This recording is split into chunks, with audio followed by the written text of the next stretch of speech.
첫 번째 콘텐츠, 미래가 없는 한국의 의료 현실, 많이 얘기가 됐던 내용 드리기는 한데, 제가 이제 한번 저희 애기를 입원을 시켜봤더니 이 우리나라의 의료 현실이 왜 미래가 없는지 더 잘 알게 됐다 이겁니다. 겪어봤다 이거지. 그래서 한번 좀 말씀을 드려볼게요. 지난주 언제였더라? 지난주 화요일이었는데 애기가 갑자기 밤에 잠을 못 자고, 애기가 이렇게 수유를 하면은 먹고 나서 막 왈칵 토하고 막 그러는 거예요. 그래가지고 이거 좀 이상하다. 그래서 소아과를 갔더니, 이제 소아과에서 일단 애가 열이 났다고 하니까 이것저것 소변 검사라든가 이런 검사를 해보자는 거예요. 그랬더니 소변 검사를 했는데 결과가 감염이 의심이 된다면서 종합병원을 가보라는 거예요. 제가 대학병원 응급실을 딱 2번 가봤거든요. 첫 번째는 16년 전에 제가 아파서 한 번 갔었어요. 두 번째는 2019년이었나? 코로나 직전이었는데 동생이 막 열이 40도까지 나고 막 그래갖고 갔더니 그때는 걔는 편도염이었나? 아무튼 그랬거든요. 그래서 일단 병명은 뭐였냐면은 요로 감염이라고, 돌 미만의 애기들한테는 그냥 제법 벌어지는 일이라고 해. 그래가지고 4박 5일인가 입원을 하고, 이제 다행히 퇴원을 했는데 이게 입원 빨리 퇴원을 했다 그래서 막 일이 끝난 게 아니고 폐기약 검사를 그래갖고 이제 MRI 같은 거를 찍어야 되는데, 애를 진정제를 먹여가지고 재워서 검사를 시키더라고요. 그래서 처음에 저랑 와이프는 거부감이 되게 심했어요. 왜냐면은 진정제는 마약류잖아.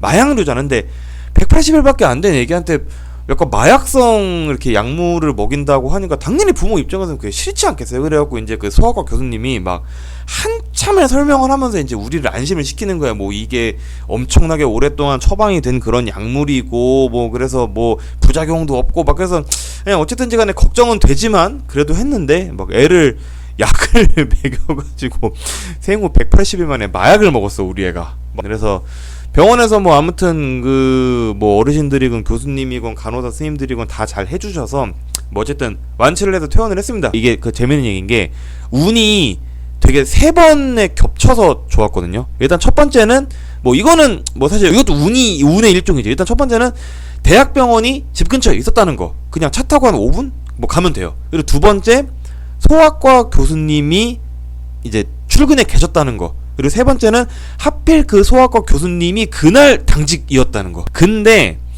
이제 여기서부터 본론을 말씀을 드리자면, 봐봐요. 애기들 요로 감염 걸리잖아요. 성인보다 훨씬 더 많은 연구 진료 활동을 해야 돼요. 그리고 또 의대 교수님이 회진을 돌면서 보는 진료 비용이 또 있겠지. 그분들은 또 연구실 가가지고 균 배양 검사한 것도 봐야 되지. 그리고 애기 처치도 해야 되지. 그리고 이제 학기 중이었으니까 대학 가서 수업도 해야 되지.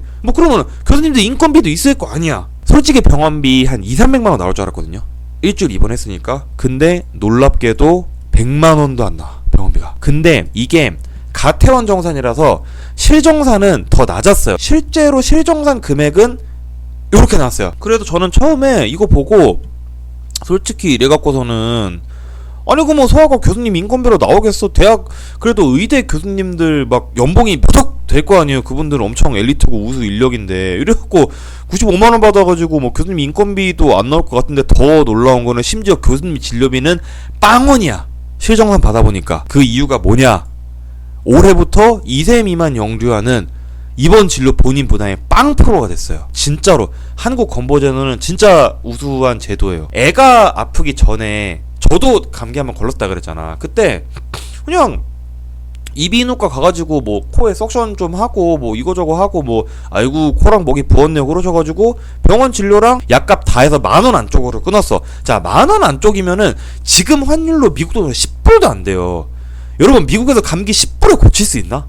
없잖아. 게다가 특히 소아과 진료는 훨씬 난이도가 높잖아. 자, 여러분들 이 귀여운 애기의 사진이 있습니다. 울고는 있지만 귀여운 애기들 사진이 있는데, 애기들 여러분 잘 보면은 되게 애기들은 미쉐린 타이어처럼 생겼단 말이에요. 미쉐린 타이어처럼 생겼다는 얘기는 뭐냐? 혈관이 잘 안 보여. 그래서 저도 이번에 알았는데, 소아과 병동에는 간호사분들 중에 옷을 다르게 입고 다니는 간호사분들이 있거든요. 근데 그분들이 하는 일은 하나밖에 없어. 애기 혈관 찾는 거. 애기 혈관 찾는 전문 간호사가 따로 있고, 찌르는 사람이 따로 있어요. 제가 계속 이렇게 말씀드리지만 애기들은 어른이랑 다르잖아요. 이렇게 손 하나만 이렇게 잘못 갔을 때 애들은 막 밤에 깨서 막 울고 막 부모도 요구사항도 많지. 그러니까 난이도가 장난이 아니에요. 근데 어쨌든 받는 돈은 똑같잖아. 사실 그렇다는 거야. 근데 응급실에 전 진짜 제가 응급실 대학병원 이제 3번 갔다 그랬잖아요. 16년 전에 한 번, 5년 전에 한 번, 지난주에 한 번 이렇게 3번을 갔는데 응급실에 그렇게 사람 오는 건 처음 봤어. 물론 2번째 갔을 때는 명절이라는 특성이 있긴 했지만 응급실에 아무나 안 오니까 너무 좋은 거야. 그냥 필요한 사람 딱 필요한 대로 진료 받고 딱 들어가고 응급실에서 막 몇 시간 안 기다려도 되고 이게 약간 진즉해.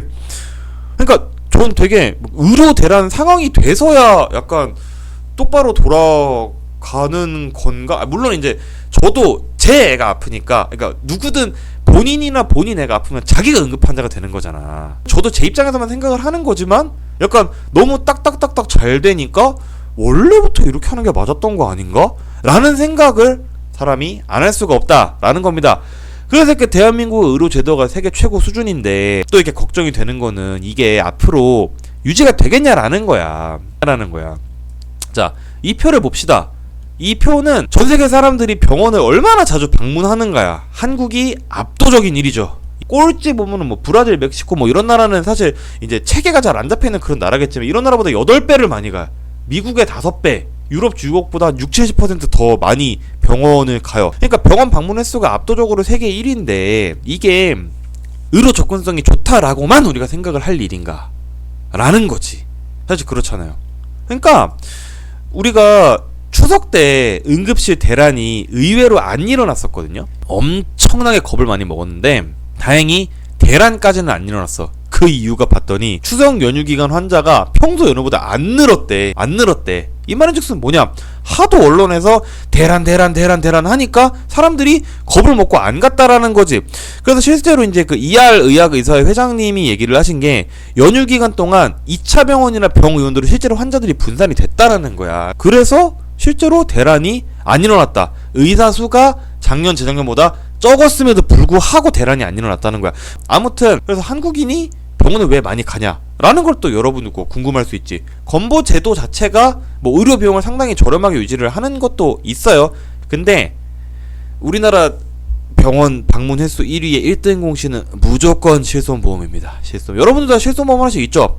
근데 이 실손보험이 잦은 병원 방문의 1등 공신이야. 사실 원래 실손보험의 희망표는 어떤 거였냐면은 우리나라가 00년대 초반에 이제 그때 노무현 정권 때였는데 그때부터 이제 약간 저출산 고령화가 앞으로 좀 빡세게 지속이 될 거라고 예측이 우리가 됐었단 말이에요. 그러다 보니까 이게 건보제도가 앞으로는 유지가 안 될 것 같다라는 거지. 유지가 안 될 것 같으니까 이제 그러면 건보제도는 전 국민이 다 가입을 하도록 돼 있고 모든 병원이 당연히 지정되어 있는 당연 지정제로 운영을 하는데 이제 요걸로 막을 수가 없는 사각지대가 생길 것 같은 거야. 그래서 실손보험을 도입을 해서 요 사각지대를 메꿔라 라고 도입을 한 게 실손보험이에요. 아무튼 이제 그렇게 도입을 한 거야. 그래서 이게 우리가 희망편대로 만약에 갈 거였으면은 그냥 이제 뭐 건보의 사각지대를 실손보험이 잘 이제 마크를 해서 이제 뭐 사각지대가 없는 좋은 의료제도가 탄생을 할 수 있었겠지. 근데 이게 우리가 그 실손보험 처음 도입할 때 약간 실수를 했어요. 어떤 실수를 했냐면 지금은 실손보험이 다 표준 실손보험이라 갖고 지금 실손보험은 그 어떤 보험사의 실손보험을 들든 차이가 거의 없어요. 근데 실손이 처음 도입될 때는 그게 없었어. 보험사들끼리 경쟁이 붙은 거야. 그래서 진짜 옛날 실손보험 완전 초창기 실손보험 그게 없어가지고 보험사들이 이제 신상품이니까 마케팅 경쟁이 엄청 붙어서 엄청나게 많은 비급여 항목들을 경쟁적으로 이제 보장을 해주기 시작을 한 거예요. 그래서 정부가 이거 안 되겠다 이렇게 해가지고 이제 표준 약관을 도입을 했는데 문제는 표준형 약관을 도입을 한다라고 해서 그 전에 이미 다 보장을 해주기로 했던 거를 못하게 할 수는 없잖아. 그쵸?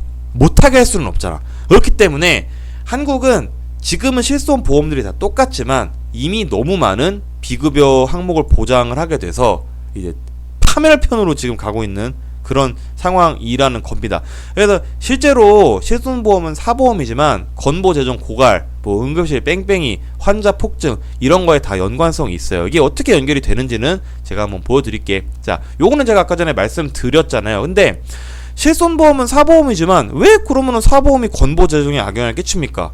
병원 방문 횟수가 늘어나잖아. 그러니까 사실 사람들이 기본적으로 실손보험으로 메꿀 수 있는 게 있고 건보로 메꿀 수 있는 게 있는데, 원래는 실손보험으로 메꿀 수 없는 거는 내가 사실 돈이 아까우니까 의료 서비스를 이용을 잘 안 했단 말이야. 근데 실손보험으로 메꿔지는 게 가능하니까 사람들은 실손보험으로 메꿀 수 있는 거는 실손보험으로 메꿔지기 때문에 건보급여 항목도 더 많이 이용을 하게 됩니다. 그래서 기본적으로 실손보험이라는 것 자체가 의료 서비스 이용을 증가를 시켰기 때문에 건보 지출도 더 증가를 하게 될 수밖에 없어요. 그러니까 이게 어떤 거랑 똑같냐면은 도로를 새로 뚫어놨더니 사람들이 차를 더 많이 끌고 나와서 길이 더 많이 막히는 이런 현상이랑 되게 비슷하게 되는 거예요.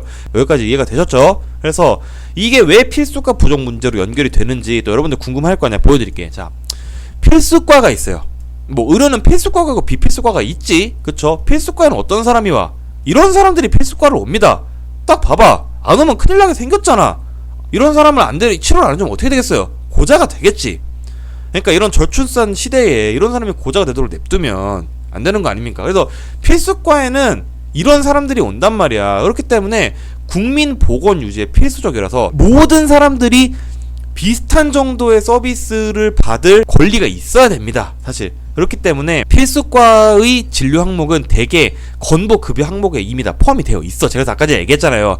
필수과 진료 항목은 되게 급여가 많다고. 근데 비필수과는 누가 가? 이런 사람들이 오잖아요. 그쵸? 근데 뭐 제가 이분들을 비하하는 건 아닙니다만, 아니 뭐 사실 내가 인생을 살면서 반드시 내 얼굴을 굉장히 잘생기고 이쁘게 고쳐야만 하는 그런 약간 목숨이 걸린 이유가 있어? 없잖아요. 그치? 아니 그러니까 우리 애가 요로 감염에 걸렸어. 근데 그게 신장까지 뚫고 올라가면은 평생 투석을 받아야 되니까 이거는 필수과 항목이지. 반드시 이건 치료를 해야 돼. 근데 우리 애가 조금 못생겼어 만약에. 그거를 반드시 겁나 차은우처럼 고쳐줄 필요는 없는 거 아니야. 물론 차은우처럼 잘생기면 인생에 좋지, 나처럼 생겼으면 인생이 불편하고 그거는 맞는데 그렇잖아요. 그래서 제가 왜 이렇게 장하게 얘기를 했냐, 없어도 큰 문제는 안 된다는 얘기야. 비필수과는 대부분 미용과가 그렇다는 얘기예요. 그래서 대부분이 비급여인데 문제는 그렇기 때문에 필수과의 주 수입원은 건보급여가 됩니다. 그리고 비필수과의 주 수입원은 보험사의 돈이나 그냥 환자의 돈이 되어버리는 거야. 그럼 어떻게 되겠어? 부르는 게 값인 비필수과는 계속 가면 갈수록 돈을 많이 벌고, 왜냐? 실손이 다 보장해주니까. 건보밖에 보장을 안 해주는 필수과는 돈을 벌겠어요, 못 벌겠어요? 비필수과보다 돈을 못 벌겠지. 그렇잖아요. 그렇기 때문에 필수과 기피 현상이 벌어진다. 필수과 기피 현상이 왜 실손보험 때문에 벌어지는지 이제 여러분들 좀 이해되셨죠? 그래서 이거를 결국 의료수가가 높아져야 될 수밖에 없어. 왜냐? 자, 여러분들 생각을 해봐요. 필수과와 비필수과를 비교하면 어디가 더 돈을 잘 벌어야 돼? 우리가 수요 공급의 법칙에 따라 생각해 보자는 거야. 그냥 필수과가 돈을 그래도 비필수과가 버는 만큼 맞춰서는 벌어야 되는 거 아니에요?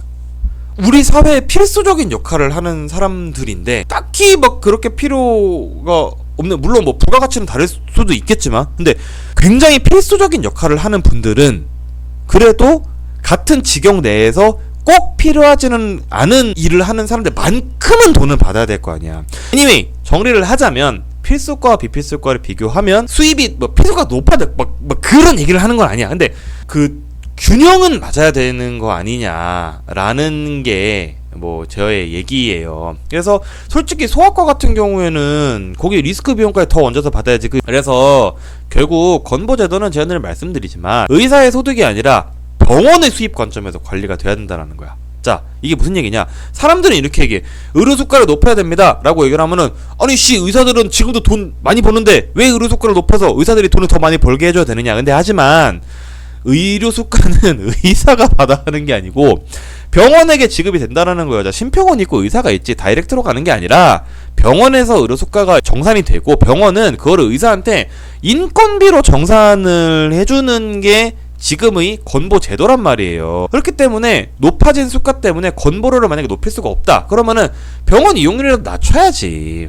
그래야 똑바로 굴러간다. 뭐 그런 얘기입니다. 자, 만약에 건보료 요율을 높이게 된다. 그러면은 우리나라 특성상 또 고소득자들만 덤터기 씁니다. 뭐 아무튼 의사의 수를 무조건 늘리는 게 상책이 아니라는 거예요. 이제부터는 정말 증원뿐이야가 이 정부의 국정 목표였던 것 같은데 2,000명 증원하면 뭐 할 거야?